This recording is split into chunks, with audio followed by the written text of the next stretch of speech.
자, 여러분, 이제는 유동부채 다 공부를 했고요. 비유동부채에 대해서 공부할 시간이죠. 비유동부채. 자, 유동부채는 별로 어려운 게 없었어요. 그리고 우리가 자산 개정하고 다 이렇게 대응이 돼가지고 그 개념도 쉽게 이해할 수 있고 분계도 어렵지 않았어요. 근데 비유동부채 조금 어려운 주제들이 있어요. 특히 이제 우리가 비유동부채에서는 주로 세 개를 배울 거예요. 미리 써보면 우리가 사채를 배울 거고요. 장기 차입금. 그리고 퇴직급여 충당부채, 퇴직급여.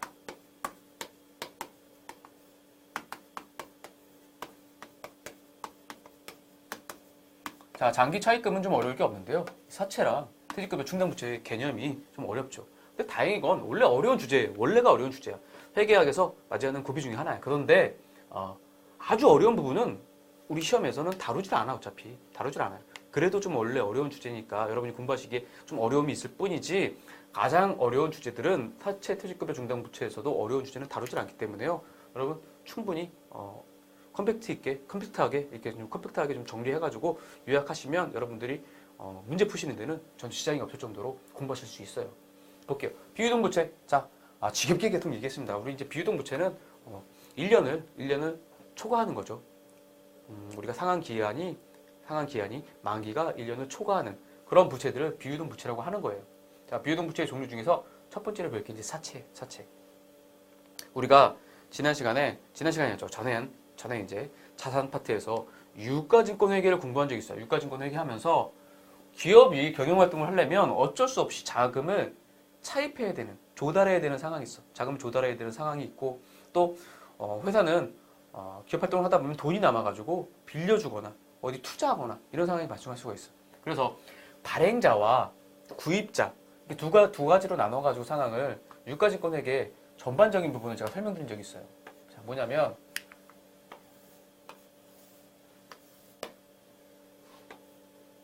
자, 구입하는 사람 입장, 여기 발행하는 사람 입장이에요. 자, 우리 발행하는 사람 입장에서 지금 바라보는 거예요. 회사에 돈이 모자라요. 그러면 여러 가지 방안으로 자금을 조달할 수가 있는데, 자, 첫 번째 차입한다, 차입. 그렇죠? 그리고 주식을 추가로 발행한다, 주식을. 아니면 채권을 발행한다, 채권. 네? 이렇게 되는 거죠. 그래서 자, 차입하면 이 차입한 금액을 구입하는 사람, 빌려주는 사람은 이게 대여금이 되는 거지, 대여금. 그죠? 자, 주식이나 채권이 뭐로 가냐면 우리가 이게 단기 매매 증권, 매도 가능 증권, 만기 보유 증권으로 해서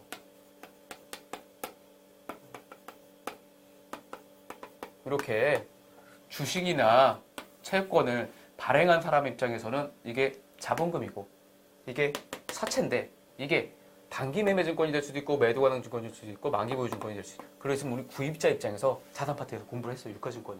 그렇게 공부한 거예요. 자, 이제는 요 채권을 발행하는 사람 입장에서 바라본 게 바로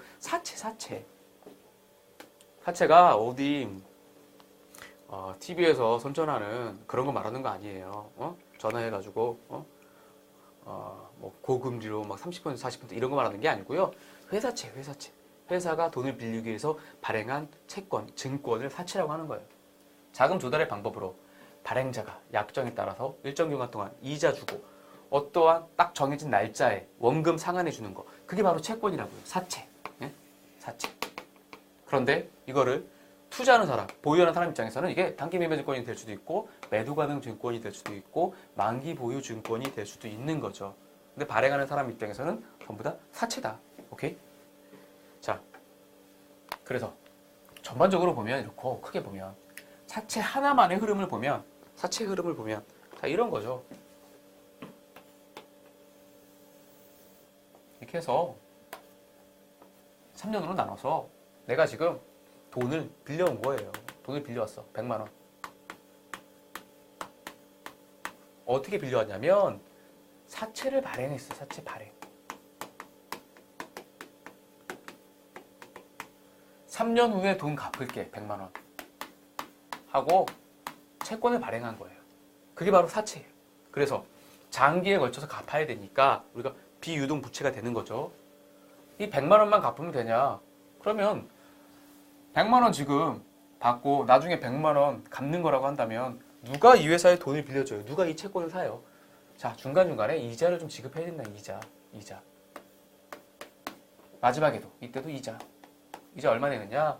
10만 원씩 내라. 10만 원.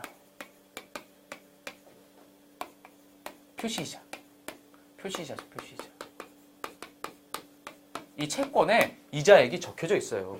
이 채권을 구입해가는 사람, 사채를 발행하면, 우리는 사채 발행자 입장이 항상 지금 이제 발행하면 그거를 가져가는 사람 그 증권에 표시이자 1년에 한 번씩 10만 원씩 이자 줄게라고 적혀져 있다고요. 그게 표시이자예요, 표시이자. 그래서 자, 나는 지금 일단 100만 원 융통하고 매년 10만 원씩 갚으면서 마지막 3년 후에는 100만 원까지 다 갚는 거.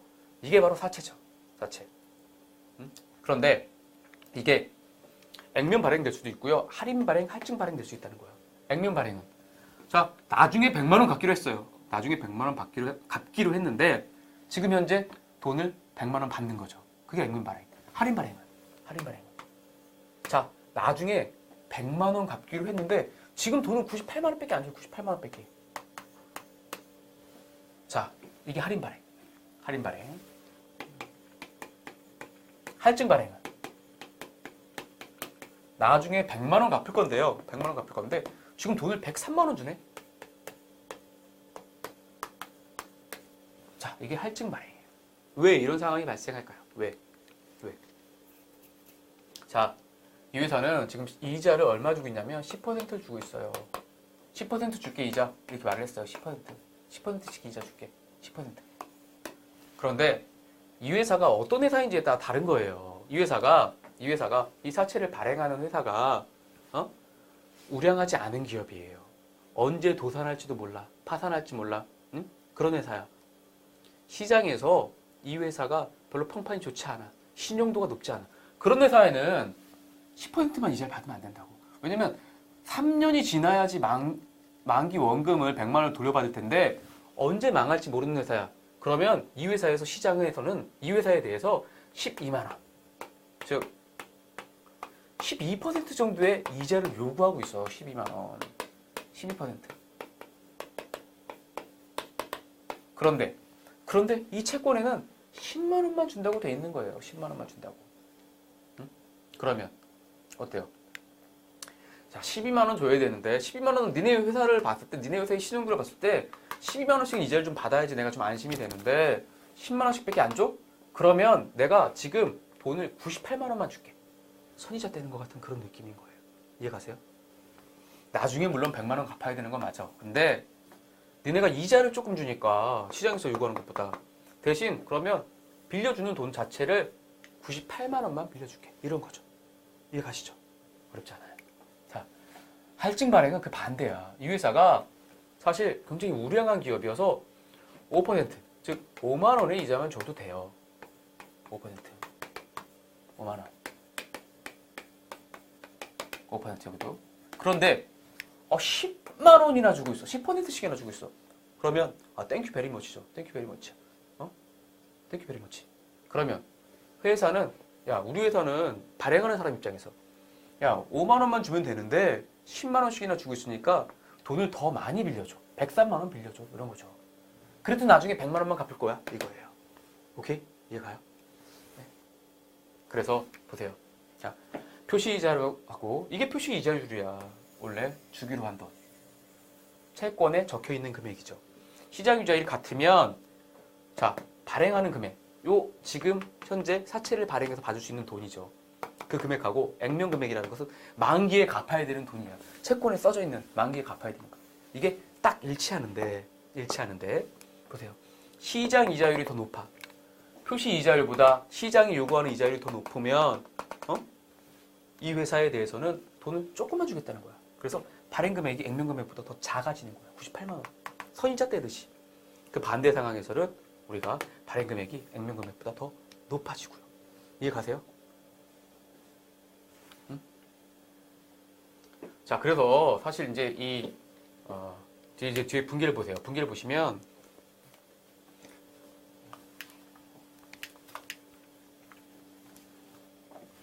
분기를 보면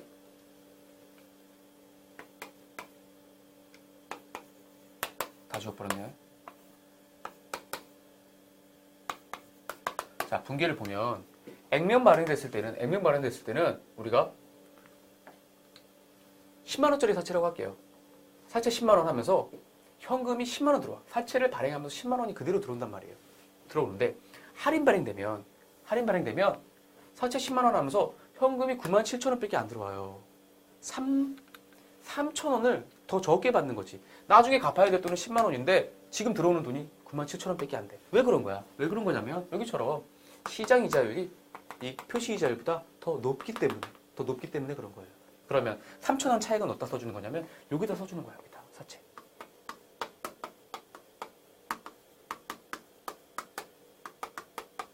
사채를 할인 발행하면서 차이가 생긴 돈. 사채 할인 발행 차금이라고 해요. 사채 할인 발행 차금. 3,000원. 그래서 이 사채 차감적 계정이나 비슷한 거예요. 차감적 계정. 사채 10만 원이지만 사실은 9만 7천 원밖에 못 받았어요. 그 차이가 사채 할인 발행 차금 3천 원이라는 거예요. 자, 반대로 할증 발행된 경우. 나중에 10만 원 갚을 거야. 채권에 그렇게 적혀 있어요.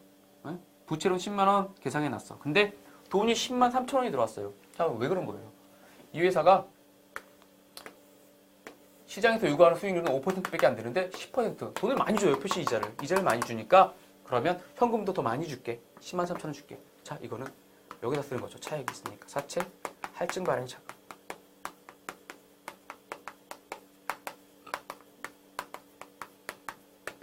해서 3천 원. 이거는 사채를 가산적인 평가 계정으로 보면 되는 거죠. 사채에 가산되는 것처럼 바라보면 돼. 그래서 어려운 거는 이 사채 회계에서 어려운 거는 이 사채 할인 발행 차금이 마지막에 가면 다 없어져야 돼요. 사채 할증 발행 차금도 다 없어져야 돼. 그 과정이 어려워요. 이자 수익에 들어가고 이자 비용에 녹아 들어가고 또 이 마지막에 사채 금액을 딱 100만 원이 되기 때문에 만기에 갚을 금액은 100만 원이거든요. 근데 사채 10만 원에서 지금 차감한 것처럼 표시해 있고 이거는 더해준 것처럼 표시해 있잖아. 이거 다 없어져야지만 만기에 사채 10만 원 딱 갚을 수 있는 거거든요.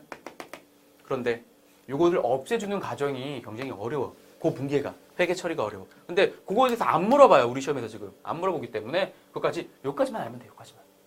이런 개념까지만 아시면 되기 때문에 그렇게 어렵지 않다. 그렇죠? 자, 이런 거고요. 중간중간에는 이자를 지급할 때는 이자 비용을 인식해야겠죠. 보유기간 중에 이제 사채를 발행하고 나서 마지막에 만기에 갚기 전까지는 중간중간에 계속 이자 비용을 인식해야 될 테고 이자 비용 나갈 거 아니야. 표시이자가 이렇게 나갈 거. 비용 인식하고 또 마지막에 상환을 해야 될 거 아니야. 만기 시점에 가면 상환을 해야 돼. 그러면 만기에 상환하게 되면 딱 100만 원 상환하는 거죠. 우리 부채 개정되어 있는 것도 이건 지금 10만 원으로 되어 있는데 100만 원이라고 한다면 계상되어 있는 것도 부채 계상되어 있는 것도 100만 원이고 만기에 갚아야 될 돈도 100만 원이야. 그러면 상환 손익 같은 게 발생하지 않는데 중간에 상환할 수가 있어요. 중간에 조기에. 그렇게 되면 상환 손익이 발생해요. 상환 손익이. 왜냐하면 이 사채라는 게 만기가 되면은 딱 그 금액이 일치하지만 이 사채가 중간에 시장에서 계속해서 유통이 됩니다. 유통이 되면 그 가격이 시장 이자율이 변동됨에 따라서 오르락 내리락 해요. 우리 주식 가격이 막 변동하는 것처럼. 그렇기 때문에 중간에 상환해 버리게 될 때는 정확하게 이 100만 원으로 상환하는 게 아니야. 그렇기 때문에 사채의 상환 가격하고 갚는 가격하고 현재 사채에 있는 장부 금액하고 차이가 발생해서 상환 손익이 발생해요. 자, 문제로 보는 거예요, 문제로. 자, 일단 여기까지 하고 사채 부분 교재에 있는 예제 있으면 한번 더 풀어보고 정리해보고 할게요. 자, 사채의 의 부분 한번 볼게요. 비유동 부채의 종류, 사채 장기 차입금, 퇴직급여 충당 부채 우리가 중점적으로 배울 거예요. 그 중에서 사채의 회사의 의무를 나타내는 주는 증서라고요. 증서기 때문에 이게 유통이 돼요. 유통. 사고 판단 말이야. 계속해서. 자, 그 다음 단락 보면요. 회사채를 발행한 회사의 입장에서는 비유동 부채인 사채로 회계 처리하고요. 그렇죠? 그리고 투자한 사람, 투자자 입장에서는 구입한 사람은 보유 의도와 보유 능력에 따라서 단기 매매 증권, 매도 가능 증권, 만기 보유 증권 중에 하나로 회계 처리된다는 것은 우리가 유가증권 회계에서 벌써 배운 부분인 거죠. 그렇죠? 자, 그래서 사채 이 가격 결정 요건 해가지고 자, 시장이자율과 액면이자율 차이에 따라서 할증 발행되거나 할인 발행된다. 자, 그리고 우리가 분기가 돼 있는 박스가 있어. 분기돼 있는 거. 사채 10만 원 해가지고 현금 97,000원, 사채 할인 발행 차금 3,000원 해가지고 이 사채 할인 발행 차금은 부채의 차감적인 평가 계정이다. 이렇게 나와 있죠. 할인 발행에. 그리고 디귿 사채 할증 발행 보면 박스 안에 사채 할증 발행 차금이 3,000원 대변에 기재되어 있잖아요. 그래서 부채의 가산적인 평가 계정이다. 이렇게 돼 있어요. 네? 여러분. 자, 어렵지 않죠? 그렇게 어렵지 않아요. 그래서 뭐 이건 예제 문제가 없으니까 이건 넘어가고요. 나중에 이제 뒤에 연습 문제에서 중요한 게 있으면 문제가 있으면 한번 풀어보시면 문제를 풀어보시면서 또 이해가 가실 거예요. 자, 아주 간단한 거 장기 차입금까지 같이 정리할게요.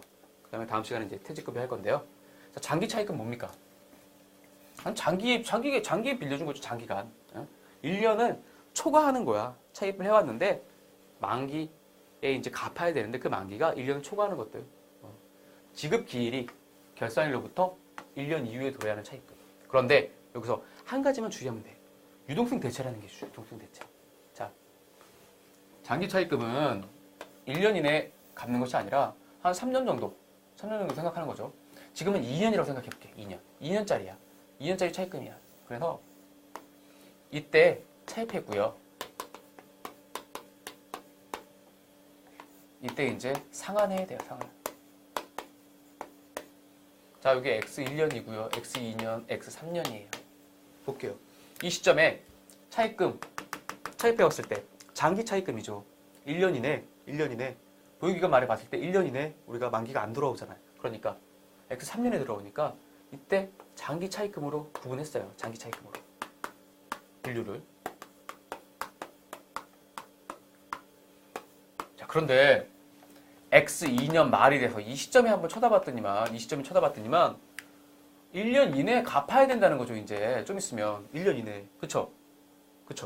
1년 이내에 갚아야 되는 거야. X 2년 말에 바라봤을 때. 그러면 이때는 이 장기 차입금을 이 시점에 와서는 1년 이내에 갚아야 되는 돈이니까 단기 차입금으로 바꿔준다. 단기 차입금. 이게 바로 유동성 대체예요. 유동성 대체라는 유동성이 뭐야? 1년 이내에 만기가 도래하거나 그런 것들. 1년 이내에 갚아야 되거나 1년 이내에 돈이 들어온다거나 이런 것들이 유동성이 있다고 보는 거잖아. 우리 유동성 기준을 1년 기준으로 하잖아요. 1년 기준. 일반적으로. 그래서 1년 이내에 이제 갚아야 되는 돈이 됐으니까 단기 차입금이라고 표시해 주는 거야. 이게 왜 중요하냐면 부채에서 여러분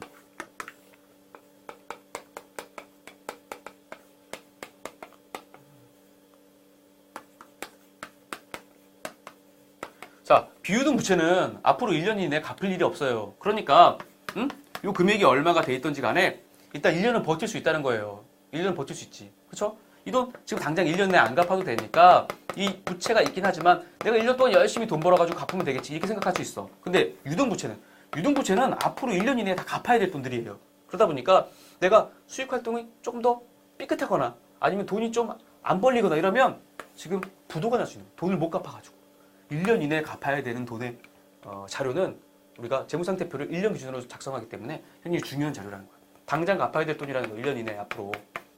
그러니까 이 유동부채에 대해서는 자금이 확보가 돼 있거나 여기 자산에서 아니면 손익계에서 이제 앞으로 경영활동을 하면서 손익계산서에 매출이 많이 나가지고 이걸 빨리 갚을 수 있어야 된다는 거죠. 갚지 못하면 이제 은행이 자기네 권리를 행사하거나 대여해준 사람이 자기 권리를 행사할 테니까 이 유동부채의 자료가 중요한 거야. 그래서 장기 차입금으로 분류해놨다가도 1년 이내 갚아야 될 시점이 오면 우리가 유동부채에서 비유동부채 쪽으로 비유동부채에서 유동부채 쪽으로 전환을 해줘서 유동부채의 총액이 얼마인지를 우리가 인식할 수 있도록 그 자료가 중요한 자료이기 때문에 알 수 있도록 유동성 대체를 해준다는 거예요. 오케이? 자, 교재 한번 볼게요. 교재의 장기 차입금. 장기 차입금은 말 그대로 차입금 중에서 지급기일이 결산일로부터 1년 이후에 도래하는 차입금이다. 1년 이후에 갚을 것이라는 거죠. 예. 그리고 장기 차입금의 유동성 대체 2번 한번 볼게요. 두 번째 줄 보면 기간이 경과함에 따라 상환 기일이 보고기간 종료일로부터 1년 이내에 도래하게 되면 장기 차입금을 유동부채 중 유동성 장기 부채 과목으로 대체한다. 뭐냐면 1년 보고기간 종료일 X 2년 말에 봤을 때 1년 이내에 도래하면 유동성 장기 부채라는 단기 차입금으로 바꿔준다는 거야. 단기 차입금으로. 그런데 단기 차입금으로 그냥 표현해 놓으면 너무 이해하기가 힘드니까 원래 이게 장기 부채였는데요. 지금 1년 이내 만기가 도래하게 됐어요. 그래서 단기 차입금이라고 표현하는 게 아니라 유동성 장기 부채 이런 표현을 써가지고 유동성 대체를 해준다. 자 볼게요. 예제를 여기 써놨어. 자 1월 1일 날 장기 차입금 100만 원 빌렸어요. X3년 12월 31일 날 만기에 일시에 상환하는 거야. 그리고 이자가 없어요. 이자 지금 없다고 쳐. 분기가 없어. 분기가. 자 그러면 처음에 X1년 1월 1일 날 빌렸을 때 현금 100만 원 들어오면서 우리가 장기 차입금으로 구분을 했을 거야. 장기 차입금. 그렇죠? 그리고 X 1년 말에 뭐 어떤 분기 있습니까? X 1년 말 시점에 바라봤을 때 이건 아직도 만기가 2년이나 남았어. 그러니까 그대로 장기 차입금이에요.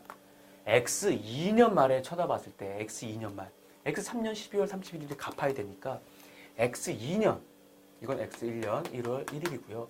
X 2년 12월 31일에 바라보면 얘는 이제 유동부채라는 거예요. 유동부채. 그래서 장기 차입금 없애주고요.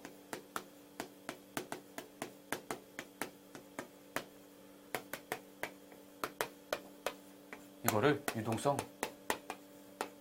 유동성이 도래한 1년 이내에 갚아야 되는 이제 장기 부채였지만 지금은 유동성 장기 차입금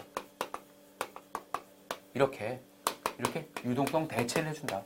이런 거예요. 별거 아니죠? 자, 그러니까 장기 부채였던 것을 없애주면서 단기 부채로 바꿔준 거야. 그러니까 비유동 부채를 유동부채로 바꿔준 유동부채. 유동성 장기 부채라는 개정 과목을 이용해서. 어려운 거 아니죠? 그리고 이거 X3년 12월 31일 되면 이제 1년 이내에 갚아야 되는 거지. 12월 31일 되면 유동성 장기 부채가